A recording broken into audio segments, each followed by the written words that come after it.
Yes, can we start? Yes, ma'am, you can start.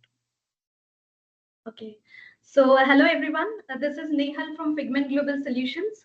A very warm welcome to all of you, and thank you for joining us today in our exclusive webinar on how to prepare error-free Annexure-II salary data for Form 24Q. Our topic for today is something that is both critical and challenging for professionals during the quarter four filing season. So whether you are a professional, an accountant, or a tax consultant, this session is designed to help you streamline your tedious compliance process. Now, moving on to introducing our speaker for the session, we are thrilled to have with us today CA Harsh Mehadia, who is a subject matter expert with extensive experience in tedious compliances. With over 12 plus years of experience, he has helped numerous organizations navigate the complexities of TDS. So let's get started and make your quarter four filings more smooth, accurate, and stress-free. Over to you, Harsh. Thank you, Neil. Good afternoon, all. Uh, we would be starting with this session today, wherein I would be briefing you out about the complexities and the complicated process of the 24Q. And I would be guiding you out what are the key factors you would be taking care while preparation of the TDS returns.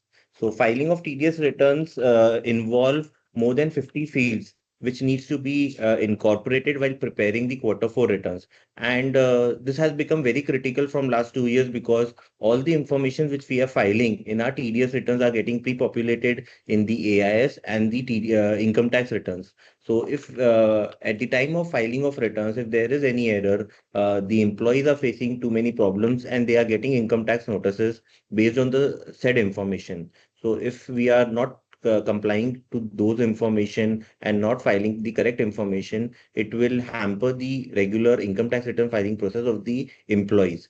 So we need to be double accurate while preparing our TDS returns.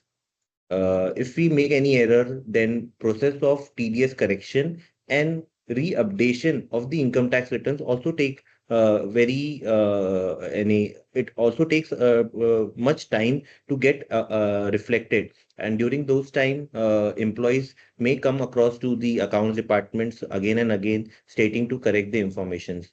So it is very important to take care while preparing the returns. What are the key factors we would require to validate while preparing our TDS 24Q return for quarter four is the PAN status, tax regime which we are filing at the based on the declaration received from the employees.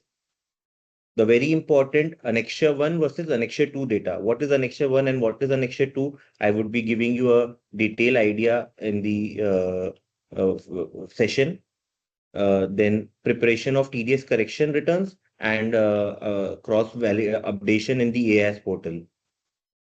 So now coming across to the what are the key components of Annexure-II while preparing of the 24Q returns and what are the factors which we are taking care while preparing the returns. So the very important first part of the Annexure-II TDS return is the income side. In income, we give the gross salary income, perquisite income, any previous employer income declared by the employee. So this becomes the part one of the gross total income of the employee, wherein we are providing complete 12-month salary income which we have given to the employee, and it is the gross total income and it doesn't consider any type of deduction. So this is the part one of the Annexure-II, wherein the four information is being provided. I would be sharing you the template so that based on field we can have a discussion on the same.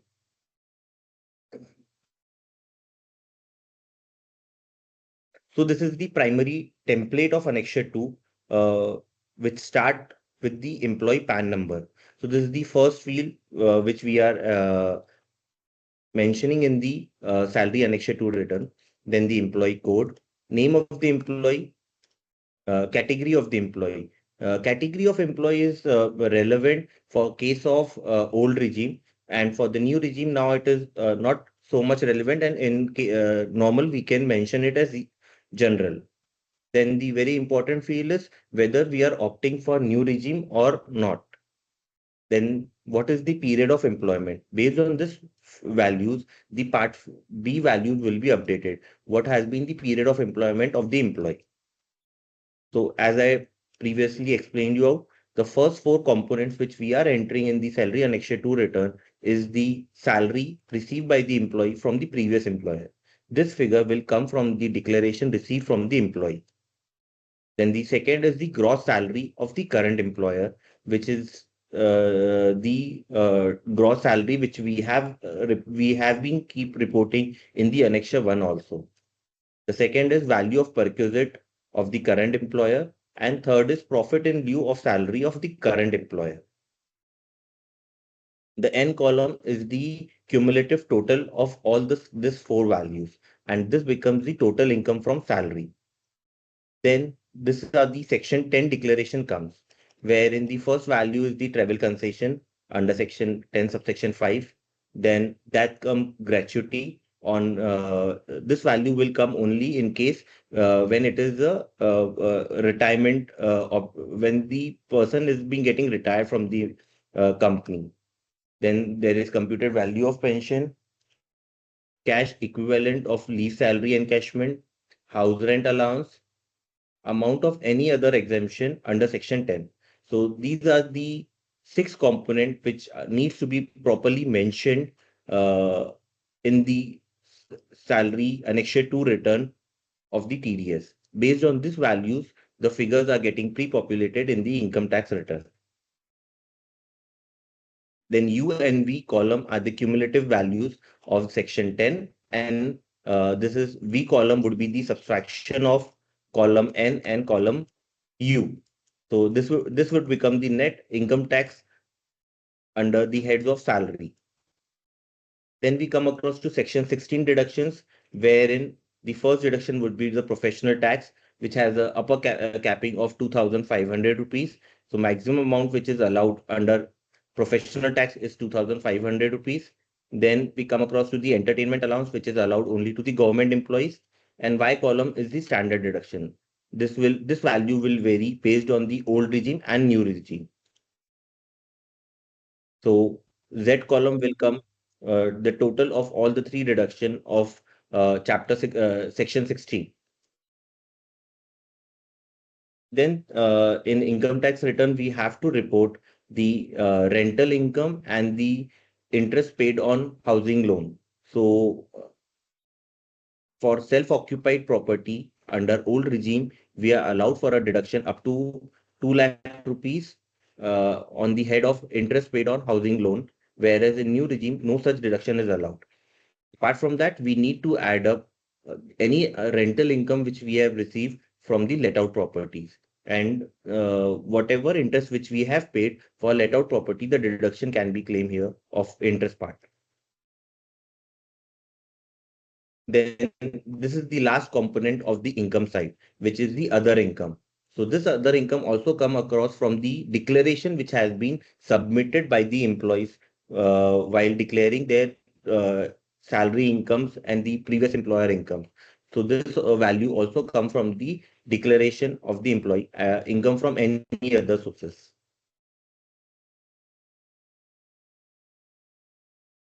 Then we come across to the chapter 6A deductions, which are section 80C, 80 triple C, 80 CCD1, and 80 CCD1B. All these four section deductions are allowed only for old regime opting employees. New regime employees are not allowed these types of deductions. Then we come across with these section 80 double C D subsection 2, which is the contribution by the employer to NPS scheme. This deduction is allowed to both to old regime and new regime employees. But for the financial year 24-25, it has a difference of the percentage of contribution. If the employee is opting for old regime, then 10% of the gross salary income is allowed as a deduction. Whereas if the employee is opting for new regime, then 14% of the employer contribution is allowed as a deduction. If the company is contributing 14% and employee is opting old regime, then 4% of the MPS component will be added as a perquisite to the employee salary. Then we come across with the health insurance deduction. This is also 75,000 self plus parents, or 1 lakh rupees if both self and parents are senior citizen. So here we will have to mention the health insurance premium allowed only for old regime. Section 80E, 80G, 80 TTA and 80U. All these sections are also required to be mentioned in the salary returns. Apart from this, if there are any other type of deductions which are specifically mentioned in income tax and employee, these are the general deductions which has been categorically required to be reported in the income in the TDS return. If apart from this, if employee is opting for any other deduction, then we will have to mention in specific section amount deductible under any other provision of chapter 6A. So whatever columns which I discussed with you in this section, there are three columns which are required to be reported. It is not only one column. In the TDS return, when you open it, you will have to report what is the gross amount, what is the amount which is qualified, and what is the amount which is required to be deducted. So if we talk about these chapter 6A deduction, so around you will have to report around 25 columns in this section for preparing of your TDS return. So we have come across with this solution to automatically calculate the qualifiable amount and the deduction amount in our application. So I will be giving you a brief. So here, if you can see, we are requested you to provide only the gross columns. So if you are preparing the same through an RPU, you will have to prepare this column in the in three section, wherein if your employee contribution to PPF, PF, NPS under old regime is 2,50,000. So you will have to mention 2,50,000 in the gross amount. Then qualifiable amount would be also 2,50,000, and the amount of deduction which is allowed would be 1,50,000. Same goes for all the subsections also. Based on the chapter 6A deductions, we would be calculating what is the gross deduction which is allowed under chapter 6A, and then the final amount of taxable income. This is the main amount which we get calculate, which is the taxable income, based on which through the income tax will now be calculated. If you have provided any arrears to your employees, then employee would file Form 10 in income tax portals, and he would be providing those form for the relief under Section 89, which we will be mentioning the amount in the relief under Section 89 column. And then the final income tax which is to be paid is calculated in column AV. After this calculation, we would be plotting the total TDS which is being deducted by us for an individual employee in this financial year. Apart from that, this column AX, the total TDS for whole year by previous employer, is allowed to be filled only and only if you have mentioned any value in the first column, that is salary received from the previous employer. So when you mention that any amount, then you are allowed to mention the TDS value which is deducted by the employer, previous employer of the employee. Any TDS can be mentioned here. Now, a very important new columns has been introduced, this AY, wherein there was many grievances by the employee that on interest income, on recently introduced LRS scheme, the TCS was getting deducted. When they are purchasing car, there also TCS was getting deducted, and employee was not having any option to declare these value to the employer. Now, a specific section and declaration has been provided by the income tax authority from financial year 24-25, wherein the employee can declare to his employer that how much TDS or TCS has been deducted on his other income or any purchases which can be claimed as a benefit by the employee in his Annexure-II, and accordingly the employer is deducting that much less TDS. So this column is recently introduced in RPU, and a new version of RPU is already provided, wherein this column has been mentioned. Based on these three values, the shortfall of tax deduction is being calculated. What is the total tax liability and what is the total tax which is already recovered from the employee? The net amount AZ column is the column wherein we provide what is the shortfall of tax, if any, is being left out to be deducted. If any amount is left out to be deducted, we need to deduct the same and need to remit before 30th April to avoid any late payment penalties. So here, a part of your salary Annexure-II is completed, but whenever an employee is claiming certain type of deduction and has a threshold limit of different threshold has been provided, you will have to additionally provide the information. Like for HRA, if the employee is claiming an HRA more than 1 lakh rupees, then you will have to provide the landlord details to whom the employee has paid the rent in the Annexure-II of the salary returns, where the PAN of the landlord and the name of the landlord is provided. There could be more than one landlord also. Thus, you need to have, we can provide more than one landlord details also. If we have made any, if the employee has made any superannuation fund payments, then those details are also additionally provided. So this is the Annexure-II template in which we have to prepare the complete information. If you have gone through this template, it is more than 50 columns template. And we need to very accurately fill this information because if any smaller grievance or any value difference is left out, the employee will face problems. And apart from that, we will also get the short deduction notices from the income tax authorities. So we will have to be very careful while preparing this Annexure-II. Now, what you will ensure while preparing this Annexure-II, and what are the values you will take care in the preparation. So as I already told you, the PAN status, which you can verify through Report Insight portal also. You can upload the PAN numbers to the Report Insight portal, wherein you can get all the PAN status. So that is the first validation you will have to do. The second validation would be the regime validation. What regime actually employee has declared in his declaration. You will have to properly mention that value. This is the second validation you will do. The third validation would be the deduction components which you will mention, like death cum gratuity. It has a upper ceiling limit of 20 lakh rupees. Cash equivalent leave encashment, it has a upper limit of 25 lakh rupees.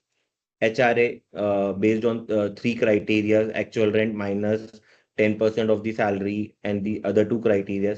You will have to calculate the HRA accordingly and have to mention here, because the value which you mention in S column is the final as allowed a deduction to the employee, and employer is responsible to properly validate and properly mention this value in this column. If any error is being done and during the assessment, if the AO find that it is incorrectly feeded, then it would be the employer error.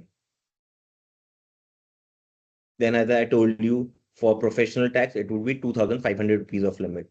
For standard deduction, up to the maximum extent of net taxable income. There are scenarios where employee work for a single month, and if he left out, then if you directly mention 50,000 or 75,000, you will get negative salary income. So this component is also very critical at a point wherein if we directly mention 50,000 or 75,000, our return is not get prepared, because system do not accept any deduction more than the taxable income. So this is also very important aspect which you need to take care. If you are mentioning that the total taxable income is 1 lakh rupees, your deduction cannot exceed more than 1 lakh rupees. Your total taxable income can be zero, but it cannot go into the negative criteria. So that this is a very important task which while preparing of TDS returns we have to take care. And at many juncture we find that we are validating the values, we are putting the values, and the taxable income is becoming negative, and re again we are preparing the returns. So this is also, this column also play a very important role in that aspect. then interest paid on housing loan. So this is also very important part wherein you have to mention the negative value while preparing of the uh, TDS return. If you mention a positive value on the income from house property section in the TDS return, then it will be added as a taxable income. So you have to mention a negative value and not the positive value. So you will have to keep care at the time that whatever interest deduction which has been given by your employee is mentioned as a negative value in the income from house property section. Income from other sources cannot be negative. Any losses arising out by the employee from any other income side, he cannot claim any those deduction in the salary returns. Why he can claim the same in his personal income tax return. So only positive income will be accepted in the income from other source section. So apart from that, for the remaining side, I have already discussed with you. So how to handle these tasks which have been made so complicated, and very importantly now we have to reconcile Annexure-I with Annexure-II. What is Annexure-I and what is Annexure-II? So Annexure-I is the annexure which we prepare every quarter, wherein only two values are reported. The one is what is the transaction amount, and that is the gross salary which we are reporting. And the second, what is the TDS amount which we have deducted. So part A and part B, these are the two parts which are getting generated. And based on these two parts, the income are getting pre-populated in our personal income tax return.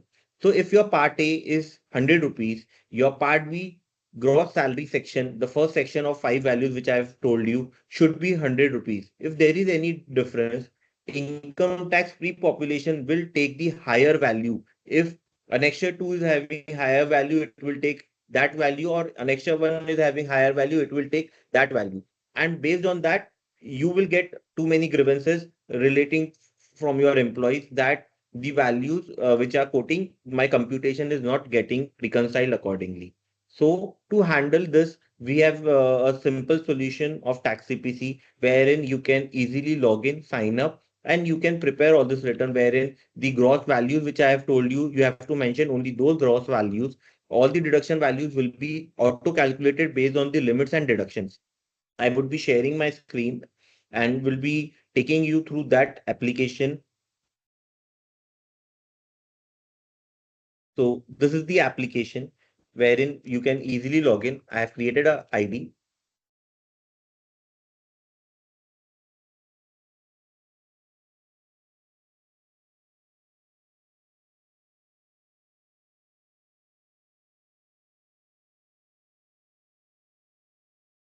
So this is the first section which is the dashboard. Now coming to the transaction section, which is the Annexure-I side. So we have pre-filled the Q1, Q2, Q3, and Q4 data.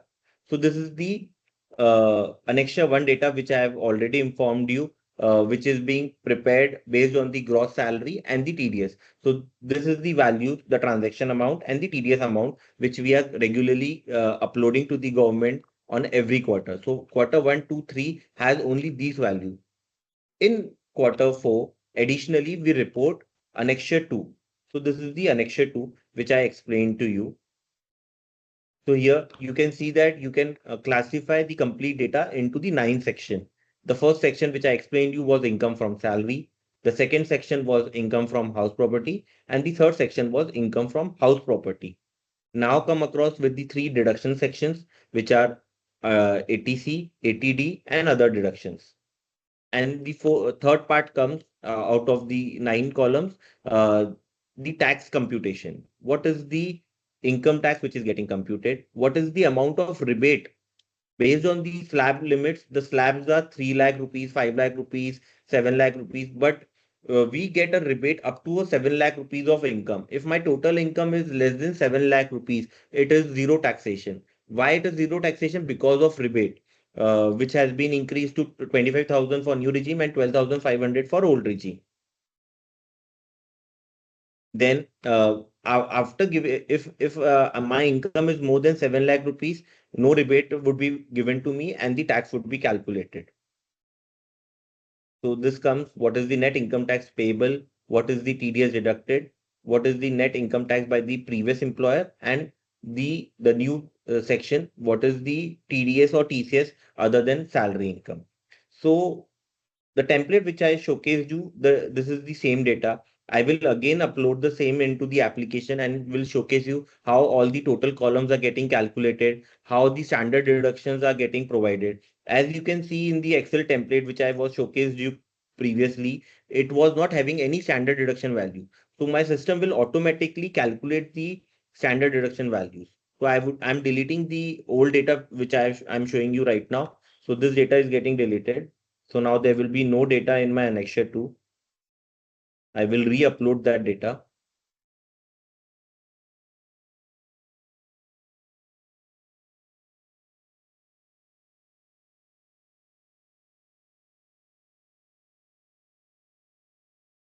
This will do all the pre-validation of structure validations and all. If the values are structurally invalid, it will showcase you on the first import only. So as I told you, out of 50 columns, more than 15 columns of total will be automatically calculated. The 20 columns which were section 80 qualifying amount, deductible amount, that will also be recalculated by the application itself. And it will provide you multiple reports which will help you out in locating the errors which are getting done and to avoid the complaints of your employees.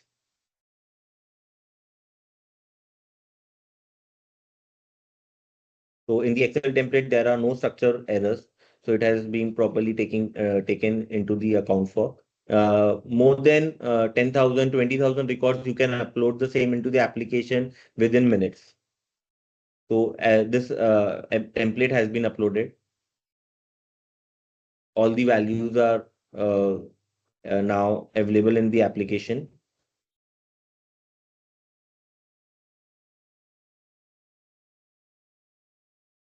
Here you can see all the 180 values which we have imported for employees are available. We get employee PAN number, identification, multiple filters which we can use based on employee. We want to sort the data. Based on employee ID, we want to sort the data. We want to see what are the employees where shortfall of tax has been there. So in the Excel, we have not calculated tax and other values. Here you can see the system has calculated what is the tax amount which is required to be payable, what is the TDS which we have reported, and what is the short deduction. If we click on this records, you can see that system has automatically calculated the standard deduction value, where which is 75,000 for this case because the employee is a new tax regime. System has automatically not allowed any of the chapter 6 8 deduction, whereas in Excel for this employee chapter 6 deductions was available. So when you have selected new tax regime, system has not provided him the chapter 6 8 deduction which are not applicable to new regime, whereas it has allowed 80 CCD2 deduction of NPS which was allowed in new regime. Then for health insurance, no deduction is allowed.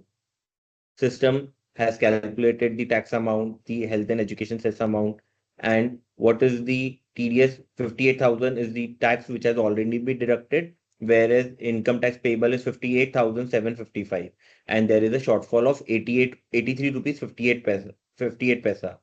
Now we can see a case where the total income is very less.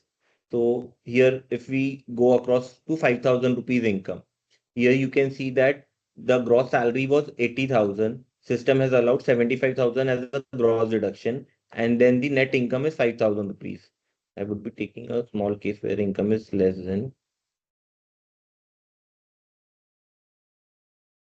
So in any situation, if the gross total income is less than 75,000, the standard deduction would be restricted to that much amount, and your gross total income will not become negative. So that has been taken care in the application. Now we can see the rebate case also, where the income is more than less than 7 lakh rupees. System would have provided the necessary rebates.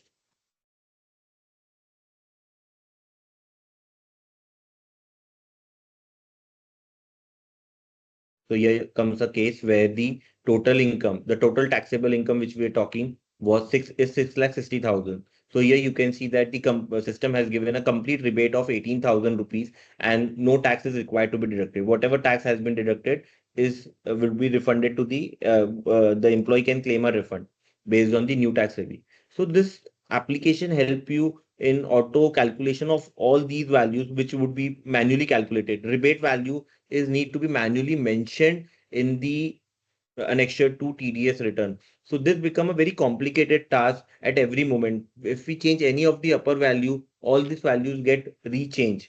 So this has been taken care in the application. Now we come across with the multiple reports which I was talking, which is required to be taken care. So we'll come across with the salary related MIS report. Now the first is the salary comparison report, the Annexure-I and the Annexure-II comparison which we were talking of.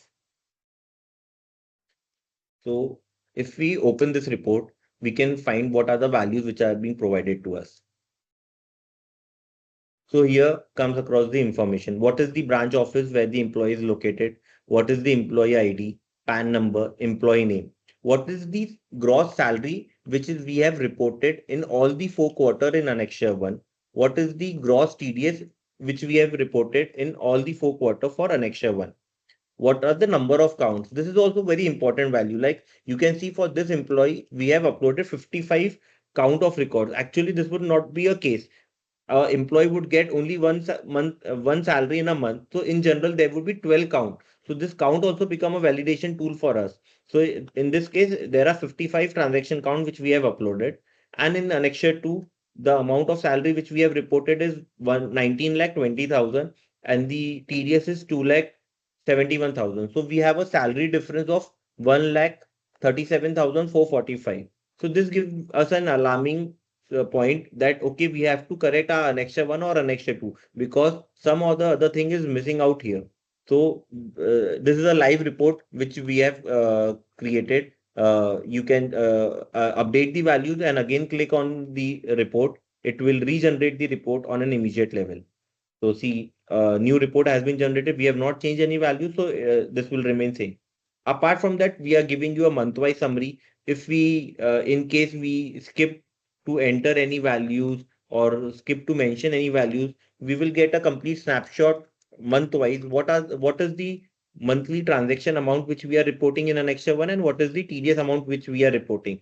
So this gives us a clean summary that okay, our salary bill has increased by 5% only. So there is a gap of 5%, which we can very easily locate out to here. Or if there is a bigger gap, it will give us a trigger that some of the other information we are missing. Because many of the employees who are earning less than 7 lakh rupees, their Annexure-I would be reported and Annexure-II will also be reported. But if we skip those records, TDS the TDS value, the challan value of TDS will get matched, but some of the employees will be skipped out. So from here, snapshot, we will get all the information. Yes, that the transaction amount is some or the other missing on a monthly level verification.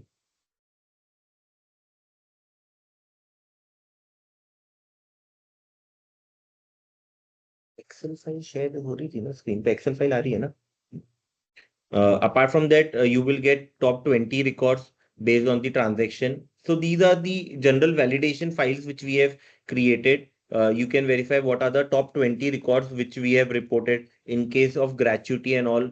Very high value transactions are getting reported. So we can very easily see that what are the top 20 transactions for this quarter we are reporting. So this is a quarterly report. So for Jan, Feb, March, you can see that these are the top 20 employees and the what transaction amount we have reported and what TDS amount we have reported. So here you can see that these 20 lakh rupees values are the TDS values which we are reporting.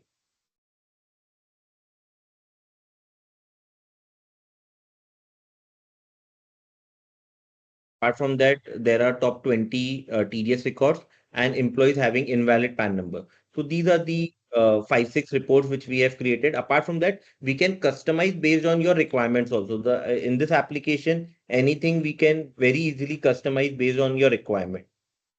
For shortfall of TDS, you can here in this salary annexure screen, you can come across and just filter out your records. What are the shortfall of my TDS? And you would be very easily see that this is the gross salary income and these are my short deductions. So 40 lakh is my short deduction. You can sort it the data from highest to lowest, and you can easily plot what are the information I'm wrongly quoting.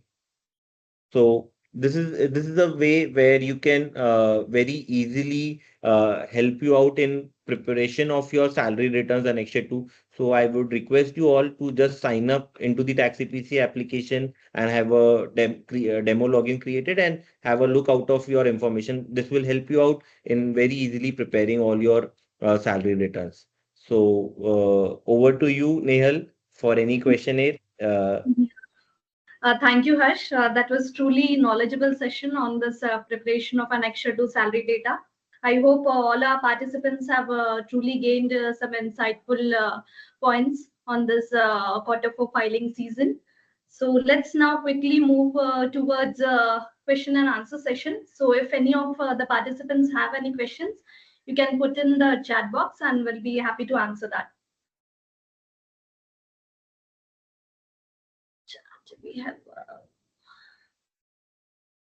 Harsh, there are some questions. How to show motor car perquisite in 24Q?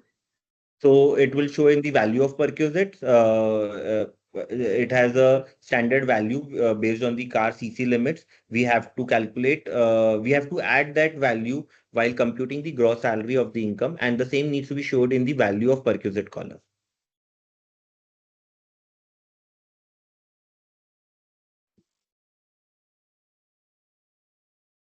in Annexure-II. Okay. Any other questions do we have? Participants, you can please put it in the chat box.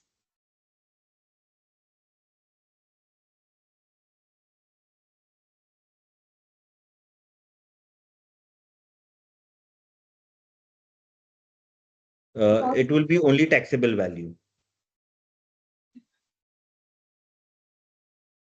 Next question is there, whether marginal relief is getting calculated by our application. Yes.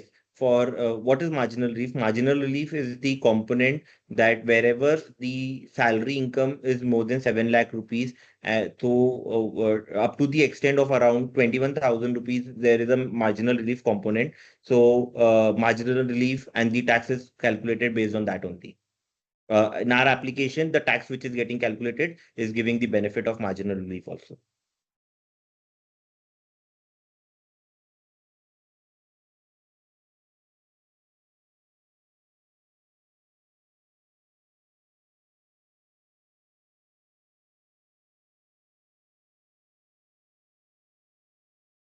Yes. So you want to see a example for surcharge marginal relief. So surcharge marginal relief come across in a case where my salary income is more than 50 lakh rupees, wherein surcharge come into picture. So we will have to create a record, or I'll request you to have a look into the application wherein you can put across a salary income of more than 50 lakh up to extent of around 51 lakh 50,000. So therein you can see that the surcharge amount which is getting calculated is up to the marginal relief amount.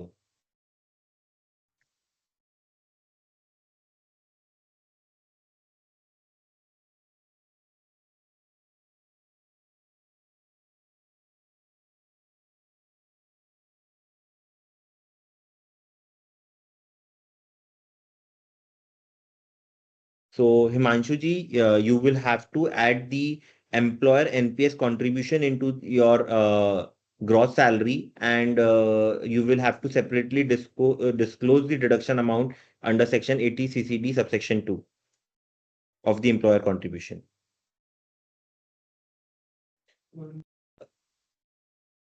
For Vipinji, taxable income, whatever perquisite amount which you are adding into your taxable income for the employee, the same value would also be added in the Annexure-I. And we would be showing the same. And for books, you will have to create a reconciliation item for the auditor.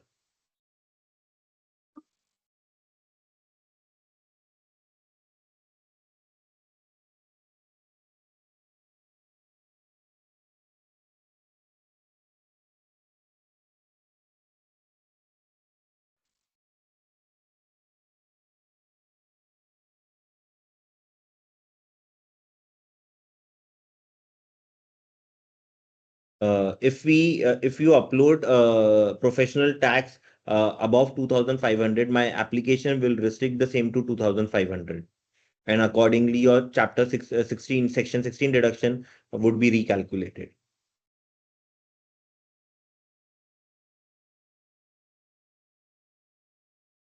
RPO In allowed. RP,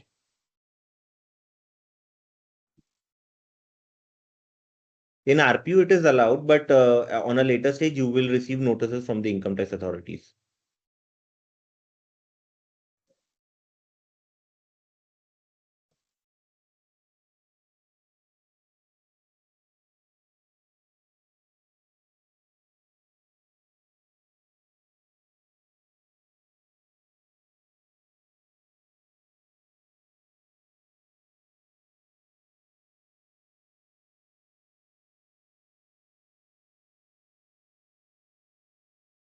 any other questions do we have from the participants?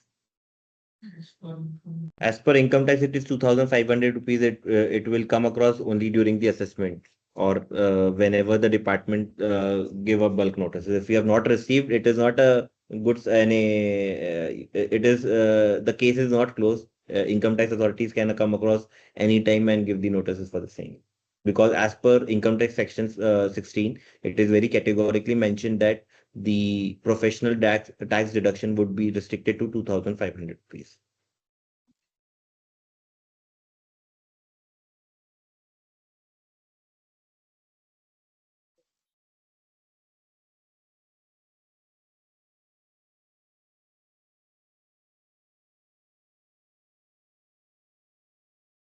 Okay, then we'll close for the day.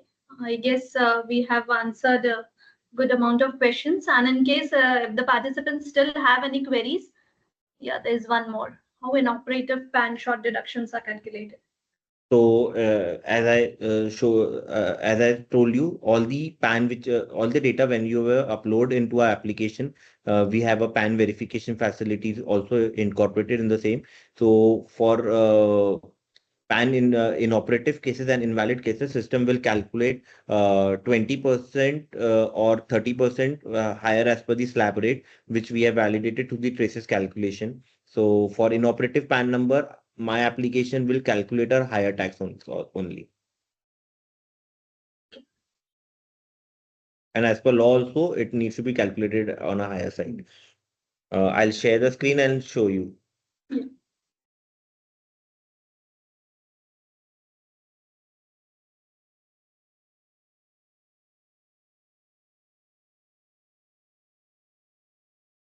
PAN status नहीं आता है.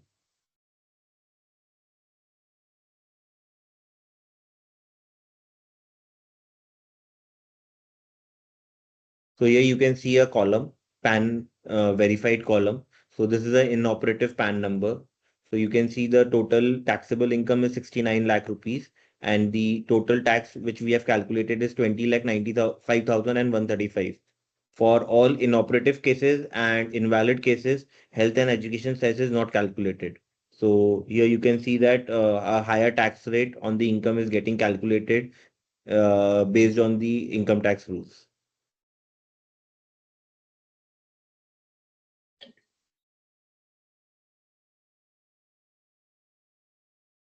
The same goes for invalid PAN numbers also. Okay. So I think Neil, it's done for today. Yeah, we'll close this now. So if the participants still have any queries or so, you can definitely reach out to us. We'll put in our contact details in the chat box. Yash, please put in the contact details, the email ID and the mobile number.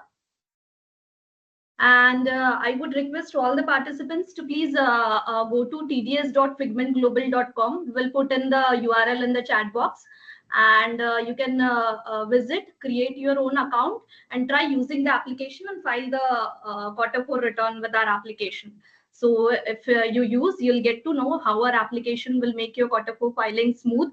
And in case if you need any assistance in inserting the data or validation or any other assistance in the 24Q filing or any other TTS return filing through our application, we are here to help you anytime. So that's all for the day. Thank you, Harsh, for your very insightful session. And this snapshot of the tax CPC application has truly added a value to our webinar. So, and thank you everyone for joining us. We'll truly come up with more such sessions. And post this meeting, we will be sharing you the recording of the meeting. Plus, we'll be sending you a feedback form. So in case if you need any assistance or if you have any suggestions for next topic for the webinar or so, if you have any specific topic for which you would like us to show a webinar, so we'll be truly interested in taking up, and we'll come up with such more webinars in the near future. Thank you very much. Thank you all for joining. Thank you. Thank you all.